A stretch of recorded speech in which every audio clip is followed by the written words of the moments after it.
चित्रपटाची सुरुवात होते आणि दर्शवले आहे एक मुलगा जमिनीवर जखमी अवस्थेत झोपला असतो आणि सांगतो, मी पृथ्वीबद्दल खूप गोष्टी ऐकल्या आहेत. तो एक खूप सुंदर ग्रह होता, पण मानवांनी त्याला उद्ध्वस्त करून टाकलं आणि आजपासून 1000 वर्षांपूर्वी पृथ्वीवरून सगळ्या माणसांना एका नवीन ग्रहावर आणलं गेलं. त्या ग्रहाचं नाव होतं नोआ प्राईम. पण इथं सुद्धा माणसं सुरक्षित नाही राहू शकले, कारण एलियन्सनी माणसांवर हल्ला केला. खरं तर एलियन्सने स्वतः हल्ला न करता आपले खतरनाक राक्षस मानवांना मारण्यासाठी पाठवले. त्या राक्षसांचं नाव होतं अर्सा. हे राक्षस खूप खतरनाक होते. यांच्याशी लढणं अशक्य होतं, पण यांच्यात सुद्धा एक कमतरता होती. हे आंधळे असतात, यांना डोळे नसतात. ते माणसांना त्यांच्या भीतीपोटी ओळखून घ्यायचे. जेव्हा माणसांना भीती वाटत होती तेव्हा त्यांच्या शरीरातून घाम निघायचं आणि या घामाच्या वासाने ते माणसांना शोधून घ्यायचे आणि मारून टाकायचे. आणि परत एकदा 1000 वर्षानंतर मानवजाती अंत होण्याच्या मार्गावर ज्याप्रमाणे पृथ्वीवर होणार होती, तेव्हा रेंजर्सनी माणसांना पृथ्वीवरून या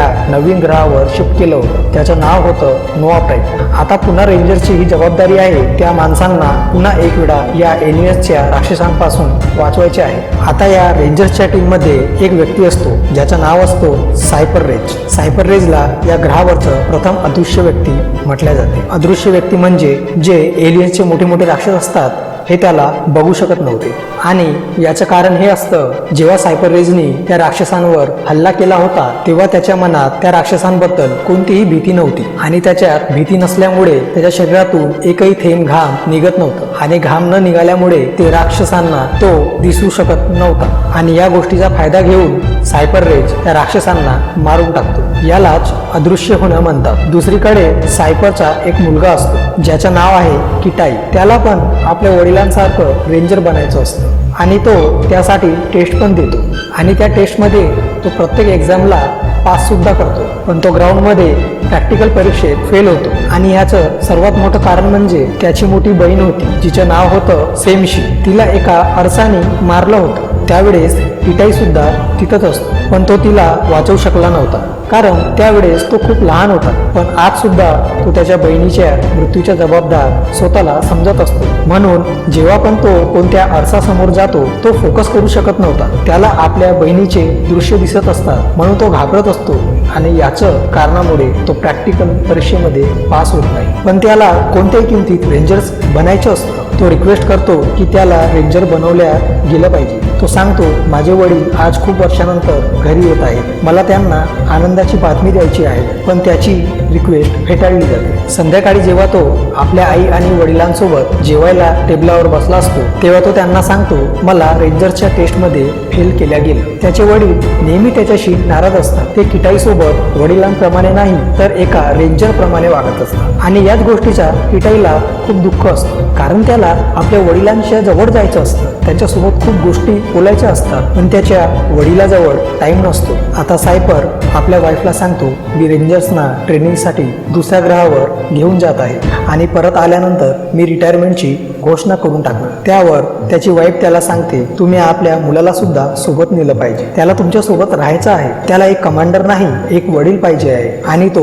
आपल्या वाईफची गोष्ट ऐकून घेतो आणि तो किटाईला तिकडे घेऊन जातो जिथं तो बाकीच्या रेंजर्सना ट्रेनिंग देणार आहे. आणि मग ते एका शिपमध्ये बसून तिथून निघून जातात. आणि जेव्हा हे मार्गात असतात सायपर झोपलेला असतो तेव्हा किटाई त्या जागेवर जातो जिथं एक आरसा बांधून ठेवलेला असतो. त्या आरसाला हे रेंजर्स ट्रेनिंगसाठी दुसऱ्या ग्रहावर घेऊन जात असतात कारण त्यांना नवीन रेंजर्सना सुद्धा ट्रेन करायचं असतं.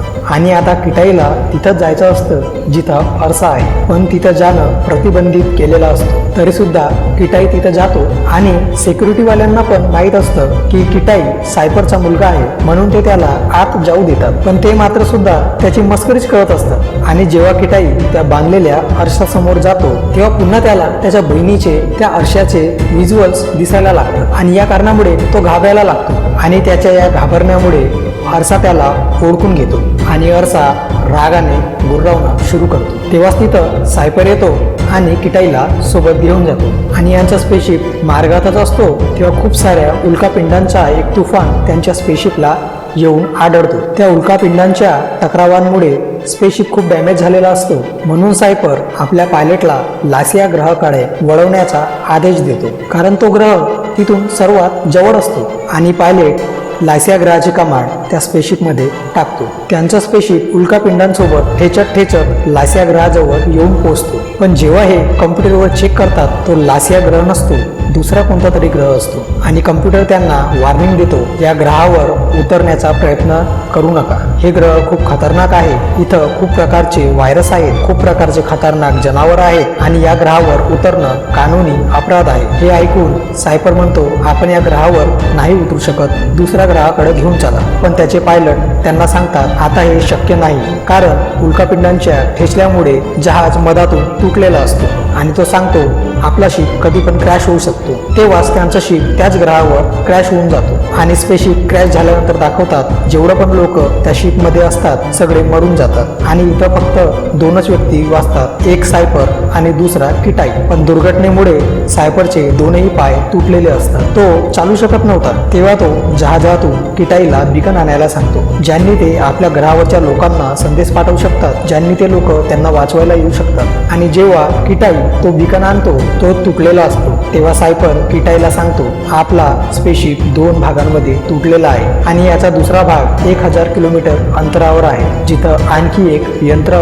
आहे म्हणजे बिकन, ज्यांनी आपण आपल्या लोकांसोबत संपर्क करू शकतो. आणि तुला आता तिथं जायचं आहे, कारण आपल्याजवळ इथून निघायचा दुसरा कोणताही मार्ग नाही. आणि जर तू तिथं नाही जाऊ शकला तर याचा अर्थ आपण दोघंही इथंच मरणार. सायपर किटाईला 6 इन्हायलर पण देतो. त्याच्यातून एक तो त्याला तुरंत घ्यायला सांगतो आणि प्रत्येक 24 तासानंतर एक घ्यायला सांगतो. हे घेतल्याने तुझ्या फुफ्फुसांवर एक प्रकारची परत चढेल, ज्यांनी जेव्हा तू बाहेर जाशील तुला चांगल्या प्रमाणे श्वास घेता येणार. तो त्याला हे पण बजावून सांगतो, या ग्रहाची प्रत्येक वस्तू तुला मारण्याचा प्रयत्न करेल, ती अशाच प्रकारे विकसित झाली आहे. तुझा प्रत्येक निर्णय आपल्याला जीवनाकडे घेऊन जाईल आणि चुकीचा निर्णय मृत्यूकडे. तेव्हा तो किटाईला विचारतो, तुला माहित आहे आपण कोणत्या ग्रहावर आहे? किटाई नाही म्हणतो. तो सांगतो, हे पृथ्वी आहे. तेव्हा सायपर त्याला म्हणतो, आजपासून 1000 वर्षांपूर्वी आपण इथंच राहत होतो, पण आता माणसं या वातावरणात नाही राहू शकत. यासोबतच तो आपल्या मुलाला हे पण सांगतो, तुझ्या ॲडव्हान्स सूटमध्ये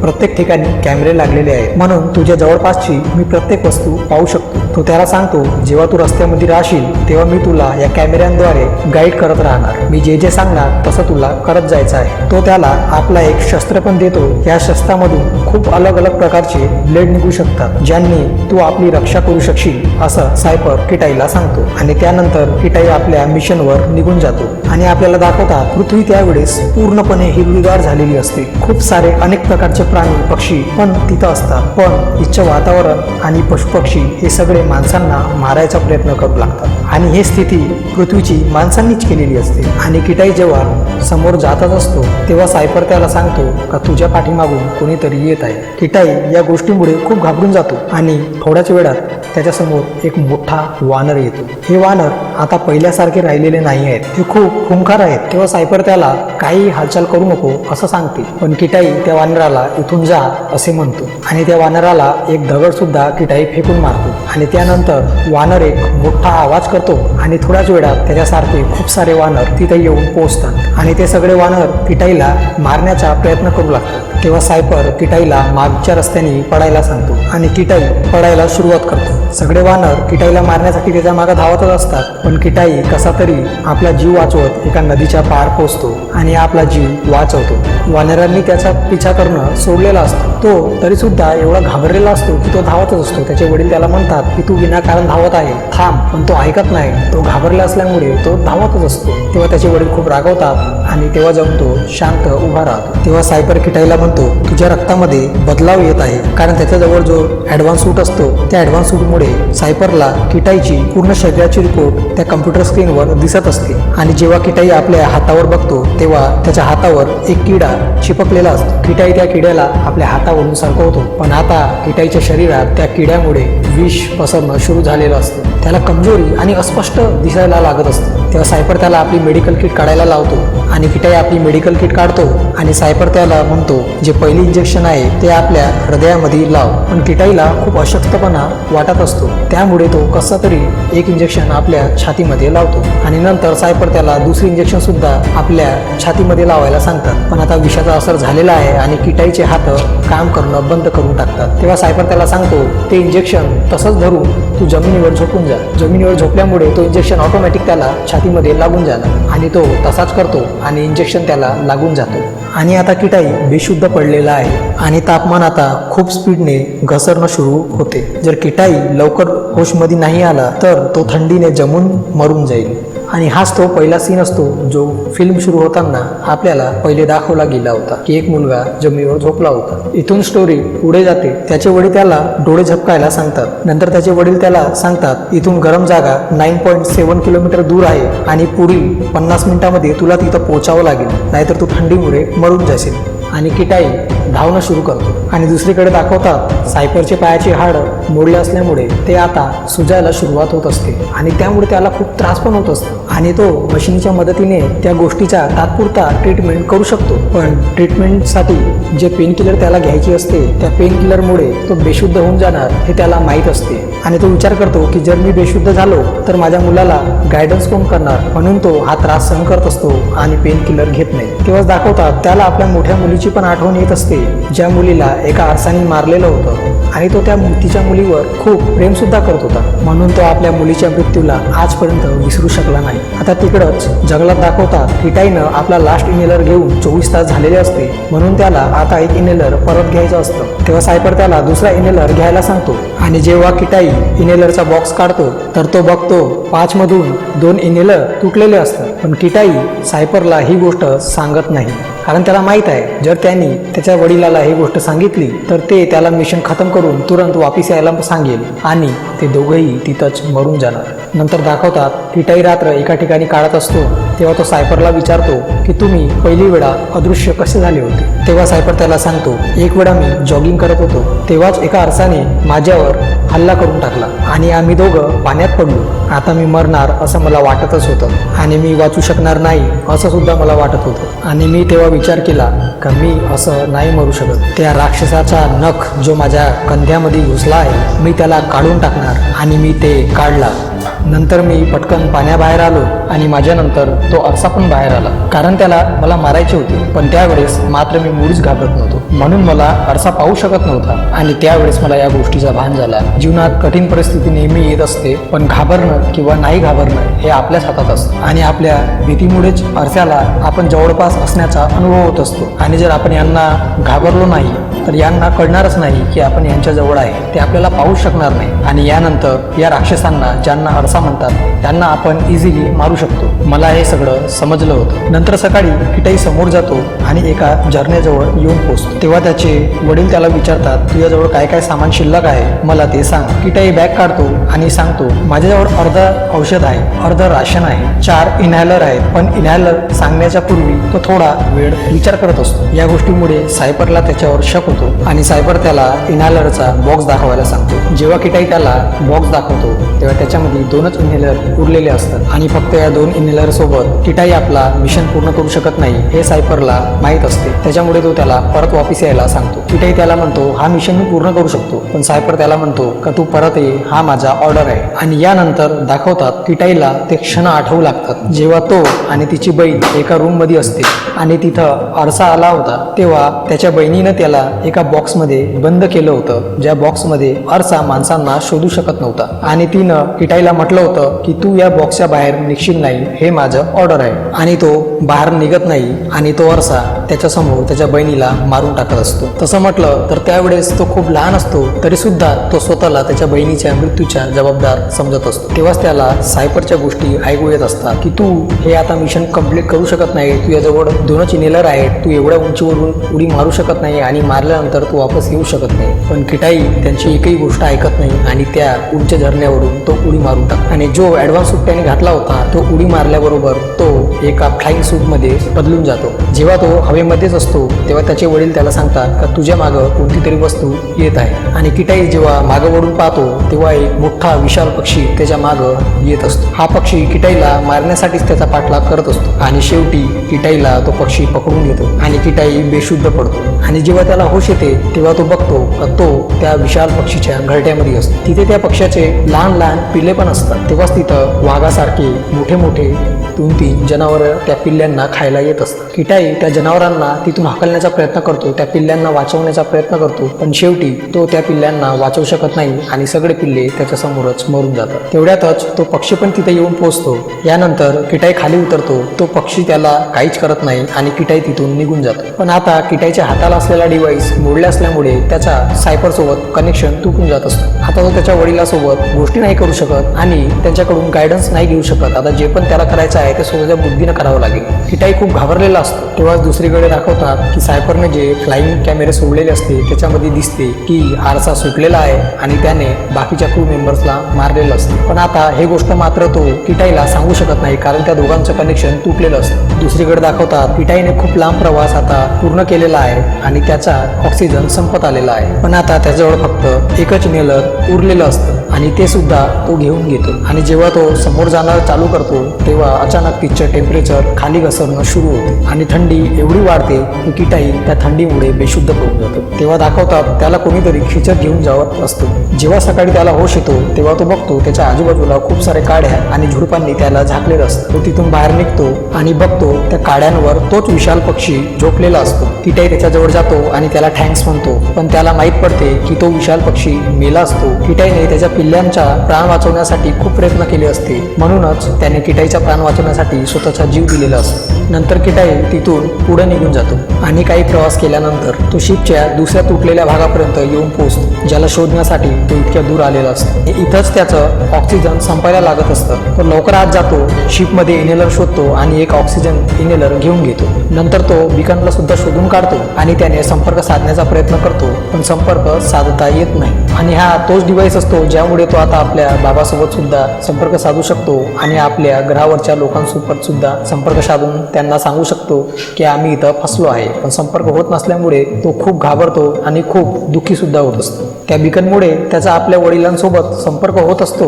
सायपरला त्याचा आवाज जात पण असतो आणि किटाई सायपरला दिसत पण असतो, पण किटाईला मात्र सायपरचा आवाज आणि सायपर दिसत नसतो. तेव्हाच किटाई बघतो की जो आरसा त्यांनी ट्रेनिंगसाठी आणलेला होता, ज्याला कैद करून ठेवले होते, तो आता सुटलेला आहे आणि त्याने बाकीच्या क्रू मेंबर्सला मारलेला आहे. या गोष्टीमुळे किटाई खूप घाबरलेला असतो. आता ही वेळ किटाईसाठी खूप खतरनाक असते कारण त्याच्या वडिलांसोबत संपर्क तुटला आहे. त्याला कोणतेही गायडन्स होऊ शकत नाही. सोबतच आरसा सुद्धा तिथून सुटलेला असतो आणि त्याचा संपर्क होत नसतो. त्यामुळे तो खूप घाबरलेला असतो. त्याला काहीच समजत नाही की मी आता काय करू. तेव्हाच त्याला सायपरच्या गोष्टी आठवतात आणि तो सायपर सारखं विचार करणं सुरू करून टाकत असतो. इथून सायपर सुद्धा त्याला पाहता पाहता काही गायडन्स देत असतो, पण हे मात्र किटाईला ऐकू जात नसतं. पण आता तो सायपर सारखा विचार करायला लागला असल्यामुळे जसं जसा सायपर सांगत राहतो तसं तसं किटाई तिकडं करत असतो. आणि जेव्हा किटाई वरती बघतो तेव्हा त्याला कळतं की ॲटमॉस्फिअरमध्ये एक इलेक्ट्रिक लेअर आहे ज्यामुळे बीकनचे सिग्नल्स ब्लॉक होत आहे आणि सिग्नल्स पोहोचत नाहीये. आता जर त्याला सिग्नल पाठवायचे असतील तर समोर एक खूप मोठा डोंगर असतो, त्याला त्या डोंगरावर चढावं लागेल आणि नंतर सिग्नल पाठवावं लागेल. आणि किटाई त्या डोंगरावर जाण्यासाठी धावायला लागतो कारण त्याला माहीत आहे की आरसा कधी पण येऊन पोहोचू शकतो. त्याच्या मनात आरसाची भीती असल्यामुळे तो खूप जोराजोराने धावत असतो. किटाई खूप घाबरला असल्यामुळे आरसाला माहीत पडते का इथं कोणीतरी व्यक्ती मौजूद आहे आणि आरसा त्याच्या पाठलाग करणं सुरू करून टाकतो. जेव्हा किटाई डोंगरातल्या एका गुफेमध्ये असतो तिथं आरसा अचानक त्या समोर येतो आणि किटाईला मारण्याचा प्रयत्न करू लागतो. पण किटाई स्वतःला कसा तरी वाचतो. तो त्या गुफेमधून वरती येतो. आरसा त्याचा पाठलाग करतच असतो, त्याला मारण्याचा नेहमी प्रयत्न करतच असतो, पण कसा तरी त्याला स्वतःला वाचवून किटाई वरती येत असतो. वरती आल्यानंतर किटाई सिग्नल पाठवण्याचा खूप प्रयत्न करू लागतो, पण सिग्नल तरी सुद्धा जात नव्हते. तेवढ्यातच आरसा इथे येतो आणि किटाईवर हमला करून टाकतो. आरसाच्या हमल्यामुळे किटाई खूप जखमी होऊन जातो आणि जमिनीवर पडलेला असतो. तेव्हा त्याला त्या गोष्टी पुन्हा आठवतात जेव्हा एका आरसाने त्याच्या बहिणीला मारून टाकलं होतं आणि तो त्याच्या बहिणीला वाचवू शकला नव्हता. आणि त्याला आपल्या वडिलांच्या गोष्टी सुद्धा आठवतात जेव्हा त्यांनी किटाईला सांगितलं होतं की कठीण परिस्थिती आपल्यासमोर नेहमीच येत असते, पण घाबरणं आणि न घाबरणं आपल्या हातामध्ये असतं. यानंतर दाखवतात किटाईच्या मनातून पूर्ण भीती एकदम निघून जात असते. किटाई उठून आपल्या पायांवर उभा असतो आणि जिथे पहिले तो अरसा राक्षस होता किटाईसाठी, आता बाजी पलटली आहे आणि किटाई त्या अरसासाठी आता एक राक्षस बनला आहे. ते म्हणतात ना, डर के आगे जीत है, तसंच काही इथं घडत असतं. किटाई खूप चांगला पराक्रम दाखवतो आणि त्या आरशाला मारून टाकतो आणि नंतर बिकनने तो आपल्या लोकांना संदेश पाठवतो आणि तिकडं त्यांना बोलवून घेतो. नंतर दाखवतात काही लोक शिप घेऊन तिथं पोहोचलेले असतात आणि ते सायफरला आणि किटाईला घेऊन शिपमध्ये आणतात आणि यानंतर दाखवतात वडील आणि मुलांमधील दोघांमधले संबंध आता खूप सुधारलेले असते. सायफर सुद्धा जेव्हा नेहमी त्याच्याकडून नाराज असतो, आता त्याला आपल्या मुलावर खूप गर्व झालेला असतो आणि सायफर एवढा जखमी असल्यावर सुद्धा उभा होतो आणि आपल्या मुला किटाईला सल्यूट करतो. यानंतर दाखवतात त्यांचं शिप तिथून निघून जाते आणि हे पिक्चर इथंच खतम होते. ही फिल्म 2013 मध्ये रिलीज झाली होती. या फिल्मचा बजेट 130 मिलियन होतं आणि या पिक्चरने 244 मिलियन कमावले होते. याच्यामध्ये सायफरचा जे रोल केला आहे त्याचं नाव विल स्मिथ आहे आणि ज्यांनी किटाईचा रोल केला आहे त्याचं नाव जेडन स्मिथ आहे. म्हणजेच मित्रांनो, हे रिअल जिंदगीमध्ये सुद्धा फादर अँड सनच आहेत. तर ही मूवी तुम्हाला कशी वाटली मित्रांनो, कमेंट करा आणि समोर तुम्हाला कोणत्या मूवीवर एक्सप्लेनेशन पाहिजे हे तुम्ही कमेंटमध्ये मला सांगू शकता. मी त्या मूवीचा एक्सप्लेनेशन करण्याचा नक्कीच प्रयत्न करेन. धन्यवाद. जय हिंद, जय महाराष्ट्र.